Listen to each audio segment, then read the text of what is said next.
Morning, it's Christina, the caregiver and the woman on a caregiver recovery journey. Guess what time it is? Time to take care of ourselves. We are using this in a series of ideas for self-care, simple self-care, and taking care of ourselves for family caregivers and also people on a caregiver recovery journey, and anybody, frankly, who has a busy lifestyle. This is a way that I came up for myself because self-care was super overwhelming for me. And frankly, when anybody mentioned self-care, I just wanted to, I'll just say kick them in the shin. That is not what I wanted to do, but that is the nicest thing I could say on here. And I think anybody who has a busy lifestyle, really overwhelmed, when somebody says, you just need to take care of yourself, it is like nails on a chalkboard for us. But the fact of the matter is we really, if we are caring for a loved one, or we are walking through a healing journey, like a caregiver recovery journey, we really need to be kind to ourselves, and we really need to feed our soul and feed ourselves mentally and physically, emotionally, and take care of ourselves in all the wonderful ways we would take care of anybody that we would love. Because it's going to make us be able to show up the best version of ourselves, and it's going to help us be able to care for the person that we love so much better.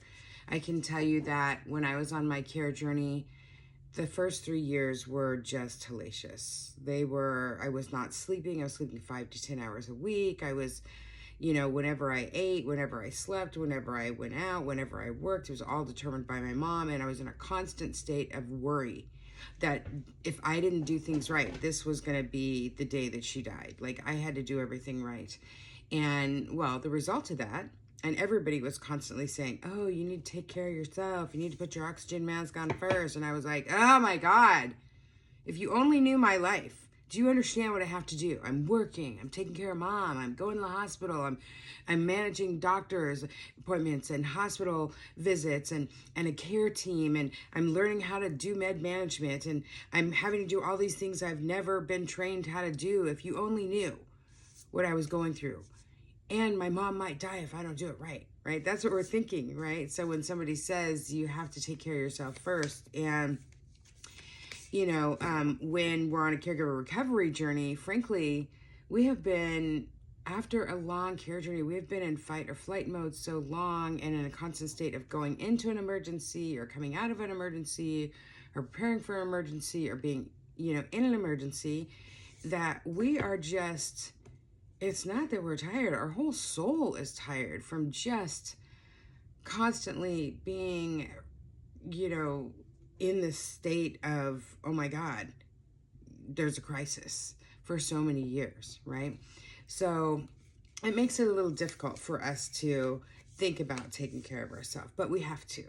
We have to take care of ourselves because it's okay to make ourselves a priority. But here's the deal. It doesn't have to be, it would be really great if it was reading a book on the beach, if it was taking a really long vacation or going on a date with Jason Momoa, right? But it can be a 30-second act. It can be a 1-minute act. And I got to tell you, after those first 3 years, and I went to the doctors and they said, hey, your body's literally shutting down. You have 6 months to live. I had to be a little bit more open to the concept of how do I make self-care and taking care of myself work in my life. So I had to incorporate, 30-second acts, 1-minute acts, 5-minute acts, and those added up to create a beautiful life for myself. I was able to save my own life while I was caring for my mother. And in the middle of all that, my boyfriend of 20 years actually had a stroke, and I became his caregiver as well. So my plate got more full with responsibilities, working 5 part-time jobs, taking care of 2 loved ones, trying to manage myself, then transitioning to a full-time job where I was traveling all over. Yeah, my plate got really full. And thank God I had taken those 30 seconds and the 1 minute and the 2 minutes and added them up, because I understood how important those quick things were. And simple things like in a hospital visit, you're saying to yourself, how am I going to practice self-care when I'm at the hospital my mom's in there, or my partner or my loved one is in there, and we've constantly got doctors coming in, all of these things. There are great ways to practice 30 seconds of self-care. You can simply go, your loved one's okay, they're taking a nap, the vitals are fine, the nurses aren't coming in, the doctors is not rounds right now. Take a minute, go to the water fountain and get some water in your water bottle that you have brought with you. And when you're at that water dispenser, take a deep breath and drop your shoulders. You've just done a self-care act. And when you're on your way back, do a lap around the nurse's station. Another thing you can do when you're in the hospital and taking care of loved ones for self-care is pack yourself a bag before you go. Not only keep a bag handy of your stuff and things that have like a book in it for you, things that have, a charger for your phone, some of your vitamins, a water bottle, some of the healthy snacks you like, whatever you need. If you like to knit, bring your stuff for knitting in there, whatever, because there are times that you're just waiting for the doctors to come in. You're just waiting for them to get that MRI.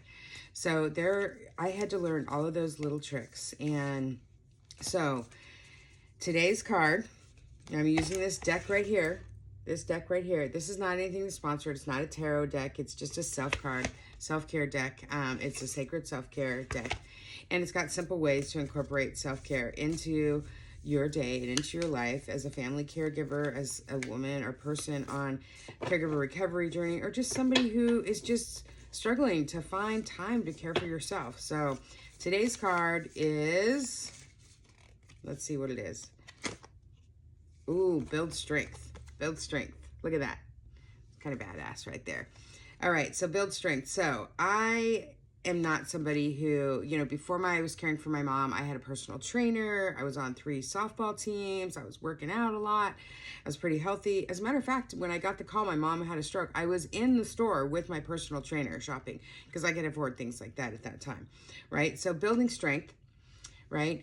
I can tell you that sometimes our body is physically fatigued with emotions and stress, and that can make it very hard for us to work out. But working out actually helps us to relieve some of that stress.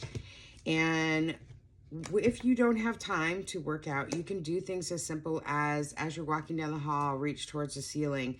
If you're taking a minute in the kitchen to make some food, bend down and try to touch your toes in a safe way, right? Again, like when you're going to the mailbox, maybe twist and turn, just simple things like that.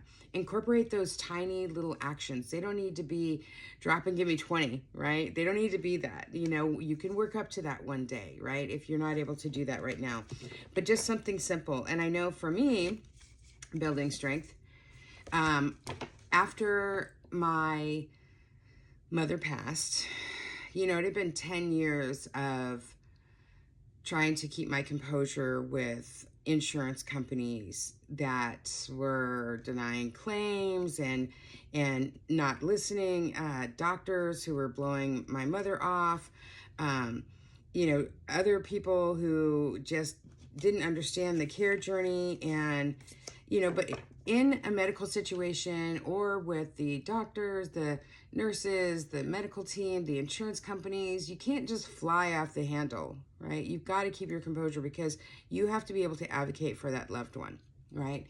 And so there was a lot of pent-up anger. And one of the things that I gifted myself after my mother passed was a punching bag, and I was able to release some of those pent-up emotions that for 10 years I had just been, I've got to be a good advocate. I can't tell this insurance company or this doctor or this shitty person who is not coming to visit my mom. I can't tell them how I really feel because mom is the priority, not my emotions right now. So that was one way for me to not only build some strength, but also to get some of those emotions out. So you can get creative as a family caregiver, as a person on a caregiver recovery journey. What do you like to do? How do you build strength? Working out is not just being at the gym. Working out, like I love to belly dance. A lot of people don't know that I have done belly dancing for years. I love water aerobics because I love being in the pool. I love going for walks. They don't need to be epic hikes. You know, many times we get into this place of, oh my God, if I can't work out for 3 hours and eat broccoli and chicken for 6 weeks straight, forget it. No, it can literally be a 30-second act. Imagine if you just took 30 seconds to consciously take 10 extra steps down the hall 2-3 times a day. Just that little bit will help, and it will add up. Nobody went to the gym one time and did one workout and lost, 100 pounds or 15 pounds or 10 pounds. It was constantly doing the tiny little things that added up. So I encourage you today to build your strength by doing something small, and ask yourself, what can you do today? What little bit of movement can you add into your schedule today? When you're cooking dinner, can you bend down and, touch your toes 3 times? Can you do 3 squats while you're waiting for that microwave to finish its course? Can you, when you check the mail, can you do some twists or turns? Can you do some deep breaths? What can you do today for yourself to build strength and make it a 30-second to 3-minute self-care act? Make sure to like and follow for the series so you can get more simple self-care tips on how to care for yourself while you're caring for a loved one. My name is Christina, the caregiver, and I am a woman on a caregiver recovery journey. Hoping you have a great day.